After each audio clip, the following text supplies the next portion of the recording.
प्रणिती शिंदे यांना पाठिंबा देण्यासाठी आलेला आहात, काय तुमची भूमिका आणि लिंगायत समाजाची काय भूमिका? सांगितलं ना की प्रणितीताई या अतिशय चांगल्या लोकप्रतिनिधी आहेत आणि गेली 15 वर्ष ते सोलापूर शहर मध्यच्या माध्यमातून विधानसभेमध्ये सोलापूरच्या विकासासाठी काम करत आहेत। या गेली 10 वर्ष आपण पाहतो विकासाचं नाव या जिल्ह्यामध्ये आणि या शहरामध्ये नाही।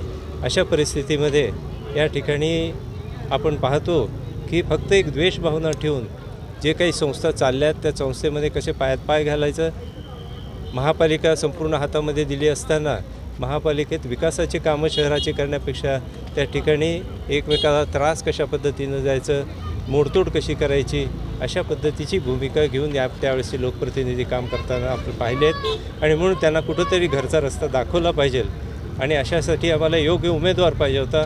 प्रणितीताईंच्या माध्यमातून काँग्रेसने एक चांगला उमेदवार दिलेला आहे आणि आम्ही म्हणून सर्व साखर कारखान्याचे जे सभासद शेतकरी आहेत, कामगार आहेत आणि मोठ्या संख्येने आमचे हितचिंतक या सोलापूर लोकसभेच्या मतदारसंघात, म्हणजे जो सोलापूरचा लोकसभा मतदारसंघ आहे तो कारखान्याचं पूर्ण कार्यक्षेत्र आहे, त्यामुळे या ठिकाणचे सभासद बिगर सभासद सर्व शेतकरी वर्ग प्रणितीताईंच्या मागं खंबीरपणे उभारले। पाडण्यासाठी भाजपच्या कोणत्या मुख्य नेत्याचा हात होता किंवा पाठिंबा होता? नाही, ह्या प्रश्नापेक्षा आपल्याला सगळ्यांना माहीत आहे की स्वतः फडणवीस या ठिकाणी याच कॅम्पसमध्ये येऊन त्यांनी सांगितलं होतं की हे 4 दिवसात तुम्हाला चांगली गोड बातमी मिळेल। म्हणजे आपण त्यातनं ओळखून घ्या की कोणी हे कशा पद्धतीने केलेलं आहे। 2017 साली ज्यावेळेस राजेंद्र भोसले कलेक्टर होते त्यावेळेस मुख्यमंत्री देवेंद्र फडणवीस होते, त्यावेळेस देखील पाडण्याचा कार्य सुरू असताना देवेंद्र फडणवीसनी थांबवलं होतं। नाही, प्रत्येक वेळेस पाडण्याचा प्रयत्न केला आम्ही, त्या ठिकाणी वेळोवेळी जाऊन त्यांना पटवून देण्याचा प्रयत्न केला आणि त्यामध्ये जेव्हा जेव्हा त्यांनी आडकाठी घेतली तेव्हा आम्ही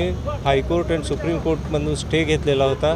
वास्तविक पाहता कुठल्याही कोर्टाची ऑर्डर नाही, एक दिशाभूल केली जाते की कोर्टाने पाडा म्हणून सांगितलं होतं। कोणीही कोर्टाची ऑर्डर कुठली, आजही कोणी मला कोर्टाची ऑर्डर दाखवावी, मी माझे शब्द मागं घ्यायला तयार आहे। परंतु त्या व्यतिरिक्त एक सहकारी साखर कारखाना लोकप्रतिनिधींना लक्षात यायला पाहिजे होतं की एका सहकारी साखर कारखान्यामुळे किती लोक रस्त्यावर येणार आहेत आणि जवळजवळ 2 ते 2.5 हजार कुटुंब कामगार हे रस्त्यावर येणार आहेत। अशा सगळं सांगूनसुद्धा एअर एव्हिएशन नवी दिल्लीचं ऑर्डर होती, कोर्टाची तर ऑर्डर नव्हतीच, परंतु एअर एव्हिएशननी दिलं होतं की NTPCची चिमणी आडवी येते म्हणून कुठलेही अडथळे पाडण्याची गडबड करू नका।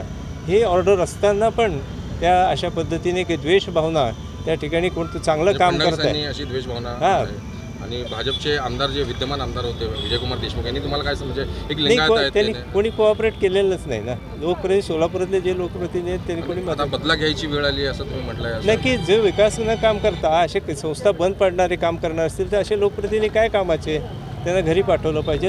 म्हणून आम्ही प्रणिती शिंदेच्या मागून किती लिंगायत समाज आपला ह्या कारखान्याच्या बाजूने उभा राहील आणि प्रणिती शिंदेच्या कारखान्याचे सभासद किती आहेत? साधारण 30,000 सभासद आहेत, सभासद शेतकरी आहेत, बिगर सभासद लोक आहेत, कामगार वर्ग आहे, मोठा हितचिंतक वर्ग आहे। कर्मयोगी आप्पांच्या माध्यमातून गेली 50 वर्ष सिद्धेश्वर साखर कारखाना एक आदर्श कारखाना म्हणून ओळखत होतो। अशा कारखान्याला मोडकळीत आणण्यासाठी त्या ठिकाणी त्यांनी चिमणी पाडली।